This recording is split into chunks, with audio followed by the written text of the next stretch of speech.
پونے 3 مہینے میں ایک طرف کا سفر ہوتا تھا۔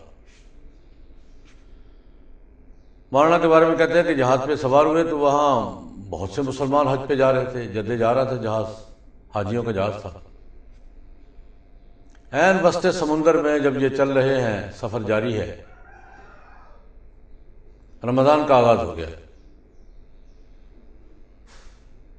تیاری شروع ہو گئی کہ کل چاند دیکھنا ہے، کل اگر چاند نظر آیا تو پرسوں رمضان کا آغاز ہوگا۔ چہل پہل جیسے مسلمانوں میں ہوتی ہے، رمضان کا آغاز ہوگا، سحری کا انتظام کرو، افطاری کا انتظام کرو، تراویح کا انتظام کرو، قرآن پاک سننے کا انتظام کرو۔ یہ مسلمان ماحول میں، معاشرے میں رمضان کے آغاز سے پہلے ہی تیاریوں کا آغاز ہو جاتا ہے۔ تیاری شروع ہوئی کہ کل رمضان اگر شروع ہو گیا تو تراویح پڑھیں گے، قرآن پاک سنیں گے۔ دیکھا کہ جہاز میں کوئی حافظ ہے، اللہ کی قدرت، جہاز میں کوئی حافظ نہیں تھا۔ سینکڑوں لوگ تھے لیکن ان میں کوئی حافظ نہیں تھا۔ لوگوں کو بڑا افسوس ہوا کہ یار یہ تو بڑا عجیب قصہ ہوا، حج پہ جا رہے ہیں، رمضان پورا سمندر میں گزرے گا تو کیا تراویح میں قرآن پاک نہیں سن سکیں گے ہم؟ بڑی مایوسی سی ہوئی، بڑی پریشانی ہوئی۔ خیال ہوا کہ ہم سے غلطی ہوئی، پہلے پتہ چلتا تو کوئی جہاز، کوئی حافظ لے آتے ساتھ۔ اس زمانے میں یہ ویزے کا چکر تو ہوتا نہیں تھا، کوئی حافظ ساتھ لے آتے، رمضان میں قرآن پاک سنتے۔ لوگ بڑے پریشان ہوئے کہ یار یہ غلطی ہو گئی ہم سے، اس وقت دھیان نہیں کیا، چلنے سے پہلے دھیان نہیں کیا۔ حضرت مولانا محمد قاسم نانوتوی بھی پریشان تھے، یار یہ عجیب قصہ ہوا۔ جب رمضان کا آغاز ہونے لگا، وہ آخری دن شعبان کا آیا تو مولانا نے فیصلہ کر لیا اور اعلان کر دیا، لوگوں سے کہا کہ اعلان کر دو بھائی کہ تراویح بھی ہوں گی اور قرآن پاک بھی سنایا جائے گا۔ لوگوں نے کہا حضرت ہم نے تو بہت تلاش کی، حافظ کوئی نہیں ہے، اب سمندر کے درمیان میں حافظ کہاں سے لائیں گے؟ وہ اللہ توکل، تم اعلان کرو، رات کو انشاءاللہ تراویح بھی ہوں گی اور قرآن پاک بھی سنایا جائے گا۔ حضرت مولانا محمد قاسم نانوتوی رحمۃ اللہ علیہ نے اس بڑھاپے میں یہ طے کیا اور پھر عمل کیا۔ جہاز میں اور کام تو ہوتا کوئی نہیں تھا، سارا دن محنت کر کے ایک پارہ یاد کرتے تھے اور رات کو تراویح میں سنا دیتے تھے۔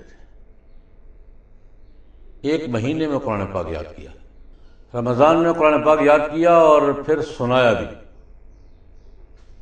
میں عرض کرتا ہوں یہ ارادے کی بات ہے، ہمت کی بات ہے، عزم کی بات ہے۔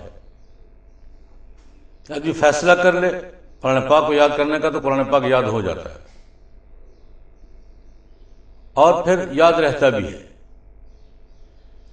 تو قرآن پاک کو ذکر کے لیے آسان کرنے کا ایک معنی تو یہ ہے، اللہ پاک فرماتے ہیں ہم نے قرآن پاک کو یاد کرنے کے لیے آسان کیا۔ میں اپنے ایک ذاتی دوست کا واقعہ ذکر کروں گا۔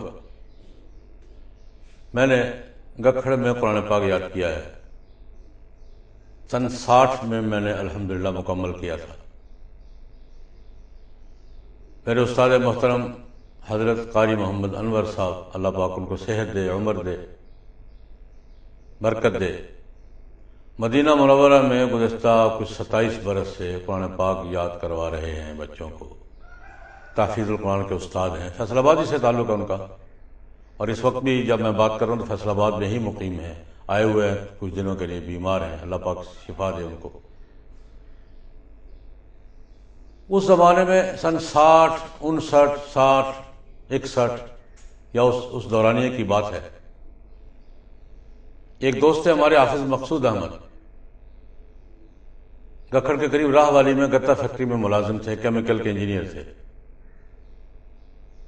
اپنی ڈیوٹی دے کر سائیکل پر 3 میل بنتا ہے تقریباً، روزانہ پچھلے پیر آتے تھے اور حضرت قاری محمد انور صاحب سے قرآن پاک یاد کرتے تھے۔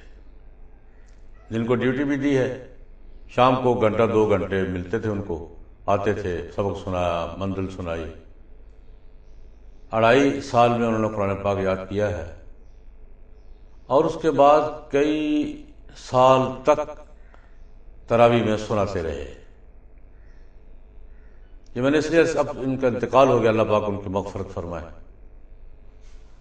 میرا عرض کرنے کا مقصد یہ ہے کہ قرآن پاک یاد بچہ کرنا چاہے تو بچہ کر سکتا ہے، جوان کرنا چاہے تو وہ بھی کر سکتا ہے، بوڑھا کرنا چاہے تو وہ بھی کر سکتا ہے، فل ٹائم دے کر بھی کر سکتا ہے، جز وقتی ٹائم کے ساتھ بھی کر سکتا ہے۔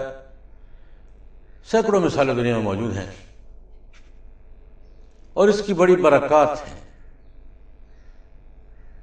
قرآن پاک اپنے بارے میں کہتا ہے بل هو آیات بینات فی صدور الذین اوتوا العلم۔ قرآن پاک کیا ہے؟ اللہ کی آیات ہیں، کھلی کھلی واضح آیات ہیں، اور اہل علم کے سینوں میں ہیں۔ فی صدور الذین اوتوا العلم، ان لوگوں کے سینوں میں ہے جن کو علم دیا گیا ہے۔ حضرت شاہ عبد القادر محدث دہلوی رحمۃ اللہ علیہ اس آیت کی تشریح میں ایک بڑی خوبصورت بات فرماتے ہیں۔ فرماتے ہیں قرآن پاک کی اصل جگہ سینہ ہے، کتابت امر زائد ہے۔ کیا معنی؟ قرآن پاک کا اصل مقام یہ ہے کہ وہ سینے میں ہو، یاد ہو، حفظ ہو۔ کتابت قرآن پاک کی ضروریات میں سے نہیں ہے، کتابت ہماری کمزوریوں میں سے ہے کہ جس کو یاد نہ ہو سکتا ہو یا فرصت نہ ہو وہ لکھا ہوا پڑھ لے۔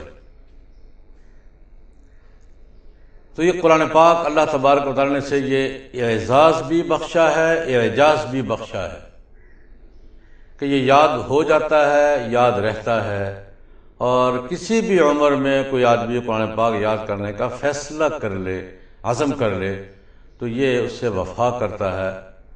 وَلَقَدْ يَسَّرْنَا الْقُرْآنَ لِلذِّكْرِ فَهَلْ مِن مُدَّكِرٍ۔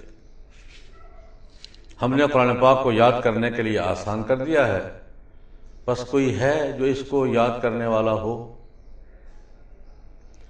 ذکر کا دوسرا معنی کرتے ہیں سمجھنا۔ ہم نے قرآن پاک کو سمجھنے کے لیے آسان کر دیا ہے۔ فَهَلْ مِن مُدَّكِرٍ، کوئی سمجھنے کے لیے تیار ہے؟ اور یہ بات بھی درست ہے۔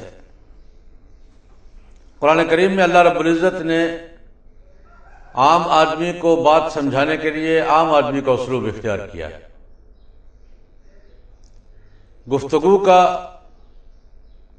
اصول یہ ہے کہ گفتگو کرنے والا ان لوگوں کو دیکھے جن سے باتیں کر رہا ہے وہ، کہ وہ کون سی زبان سمجھیں گے، کس لیول پر سمجھیں گے، کس انداز پر سمجھیں گے، کس اسلوب پر سمجھیں گے۔ گفتگو میں خطاب کرنے والا اپنا لیول نہیں دیکھے گا، سننے والوں کا لیول دیکھے گا۔ یہ گفتگو کا اصول ہے۔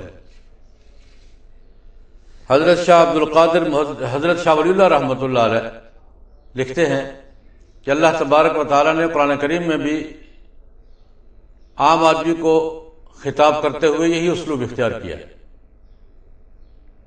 قرآن پاک اللہ کا کلام ہے، رسول اللہ صلی اللہ علیہ وسلم کا معجزہ ہے۔ آپ کو قرآن پاک کے انداز تخاطب میں ہر لیول کے ذہن کو خطاب ملے گا۔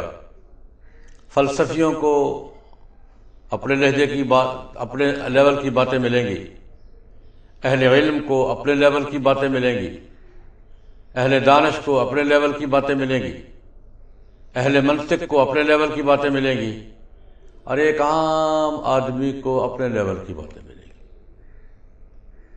قرآن پاک جب ایک عام آدمی سے بات کرتا ہے، مین آف اسٹریٹ سے، گلی کے آدمی سے، ایک سوسائٹی کے عام فرد سے بات کرتا ہے، تو وہ اسلوب اختیار کرتا ہے جس کو ہم بچے کا اسلوب کہتے ہیں۔ آپ خیال